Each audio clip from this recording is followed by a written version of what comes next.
జనవరి 8 హృదయపూర్వక సేవ. యెహోవా కార్యమును అశ్రద్ధగా చేయువాడు శాపగ్రస్తుడు అగునుగాక. ఇర్మియా 48:10. మన ప్రభువు యొక్క కార్యము ఎంత ప్రాముఖ్యమైనదంటే అది అత్యవసరమైనది, ఉన్నతమైనది మరియు భయభక్తులను పుట్టించేది. దానిని అశ్రద్ధగా చేసే ప్రతివారిపై శాపం ఉంటుంది. మన నుండి శ్రేష్టమైన కార్యము కోరుకునే దేవుడు సోమరితనాన్ని, ఆలస్యాన్ని, అర్థమనస్సును లేదా అజాగ్రత్త పద్ధతులను సహించలేడు. తద్వారా దానితో ముడిపడి ఉన్న తీవ్రమైన పరిణామాల గురించి మనం ఆలోచించినప్పుడు మనం ఆశ్చర్యచకితులం కాము.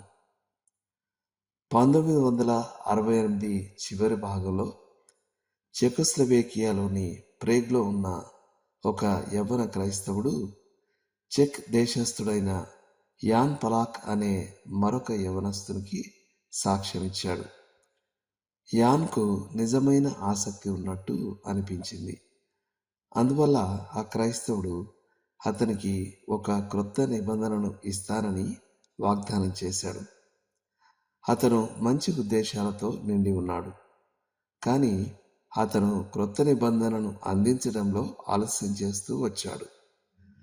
1969 జనవరి 16న యాన్ పలాక్ సెయింట్ వెన్స్లాల్ స్క్వేర్ అనే స్థలంలో నిలబడి తన శరీరంపై పెట్రోల్ పోసుకుని నిప్పంటించుకున్నాడు. తనకు వాగ్దానం చేయబడిన క్రొత్త నిబంధనను చూడకుండానే అతను మరణించాడు. మంచి ఉద్దేశాలు మాత్రమే సరిపోవు. నరకపు వీధులు మంచి ఉద్దేశాలతోనే వేయబడ్డాయి, కానీ వాటిని క్రియారూపంలోకి మార్చాలి.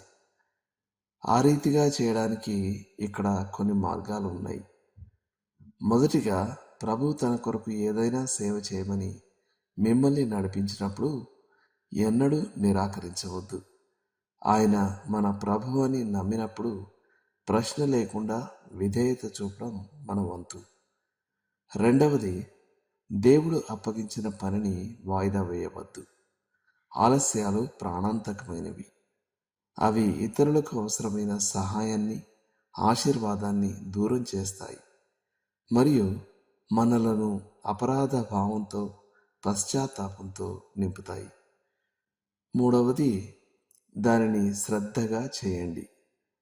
చేయుటకు నీ చేతికి వచ్చిన ఏ పనినైనను నీ శక్తిలోపం లేకుండా చేయము. ప్రసంగి 9:10. ఒక పని చేయడానికి యోగ్యమైనదైతే దానిని శ్రేష్టంగా, శ్రద్ధగా చేయడం కూడా యోగ్యమైనదే. చివరగా, ఆ పనిని దేవుని మహిమ కొరకు చేయండి. కాబట్టి మీరు భోజనం చేసినను, పానం చేసినను, మీరేమి చేసినను సమస్తమును దేవుని మహిమ కొరకు చేయుడి. కొరింథీయులకు రాసిన మొదటి పత్రిక 10వ అధ్యాయం 31వ వచనం. దేవుని ప్రమాణాలు నాపై ఉన్నాయి. నా పనిని పూర్తి చేసి లెక్క అప్పగించే వరకు నేను నీడలతో ఆడుకోవడానికి కానీ, భూ సంబంధమైన పువ్వులను కోయడానికి కానీ ఆగకూడదు అని స్ఫూర్తిదాయకమైన మాట రాసిన అమీ కార్మికైల్ స్ఫూర్తిని మనందరం కలిగి ఉండాలి. దేవుడు మిమ్మల్ని దీవించును గాక. ఆమేన్.